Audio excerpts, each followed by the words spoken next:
Hi, you're listening to Cancer Answers. I'm your host, Heather Riffet, and today we will be chatting with Dr. Carol Boucher about dietary guidelines for Americans. Dr. Boucher currently serves as Director of Nutrition Support Shared Resource at the University of Hawaii Cancer Center. Her research examines the relationship between diet and chronic disease outcomes, such as cancer and obesity, and how they aid in the development of policies directed to improving dietary intakes in Hawaii and the Pacific. Dr. Boucher also served as one of the key members to develop the cornerstone of federal nutrition programs and policies through the 2020 to 2025 Dietary Guidelines for Americans. Thank you, Dr. Boucher, for taking out time for this conversation. Can you please explain what are dietary guidelines?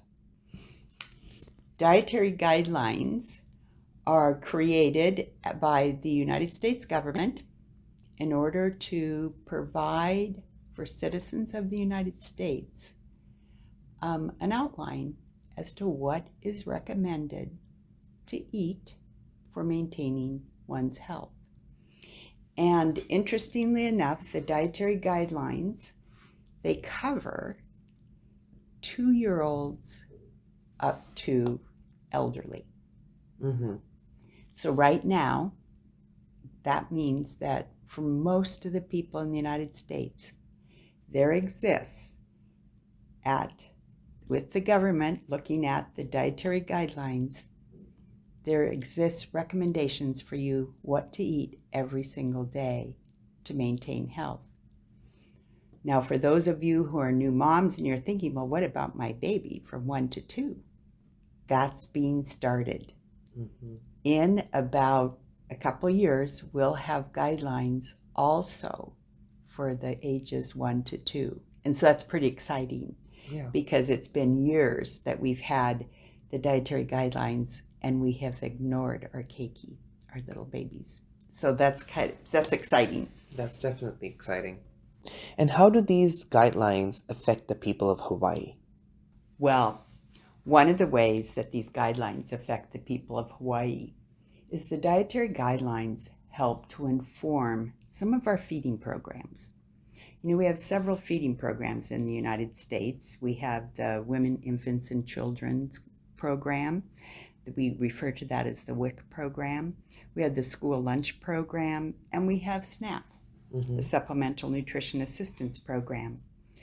And when we put together dietary guidelines, that helps with advice to the individuals who are able to tap into these great food programs as to what foods should they be eating, how should they be using their Supplemental Nutrition Assistance Program account that they get. And so these guidelines then go beyond just an overall recommendation. They actually have it narrowed down to, except for the all above 2, they actually have it narrowed down to even family level. So what they have calculated out, they've calculated out what we refer to as the Thrifty Food Plan. And we've been able to document that it is possible for almost every family, even in lower incomes, to have a healthful diet as long as they carefully select fruits, vegetables, particularly when they're on sale. Chicken is one of the best, less expensive meats to use, and then also dairy products. Now, I understand that you're involved with the National Institutes of Health's largest study across the United States, referred to as the Nutrition for Precision Health Study and Dietary Assessment Center. You also secured a research grant of $7 million to support a nutritional study. How will these studies and this grant benefit the state of Hawaii? Well, actually, one of the interesting ways that these studies will benefit the state of Hawaii is because we have this center, we were able to hire new people. So that's an economic gain. But then what we hope the way that it will help is that we are going to be keeping track of what people eat, and there are 5 centers across the US. And the idea is to be able to go beyond what we've considered in the past of recognizing that people are different. We're physiologically different. We have even some of our ethnicities make us different. Mm-hmm. And this is what this is exploring. Should we be providing for our citizens different food packages? And when I say not giving them the package, but the package of what they should be thinking of, what should I purchase? Right. And so this is definitely novel. It's not been done before, that we might be moving into just what we think of as personalized nutrition advice. And towards the end, what tips do you recommend for individuals interested in losing some weight and learning about a healthier lifestyle? Well, that is actually really interesting, because I've sort of alluded to it, earlier, and that we do have these dietary guidelines. And these dietary guidelines, they actually have them separated up by different body weights, and also by gender.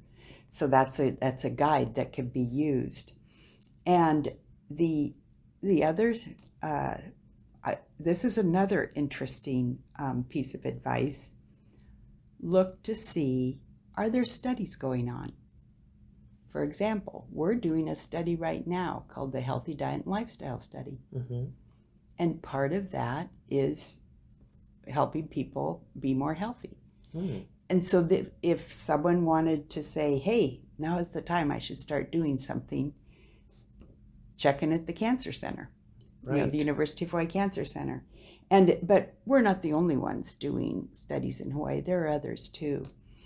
And then, I can't stress enough that actually the U.S. government has made available many documents that are easy to read, easy to follow, that help with being frugal in our purchasing, in selecting foods that would be recommended, and they don't have a cost.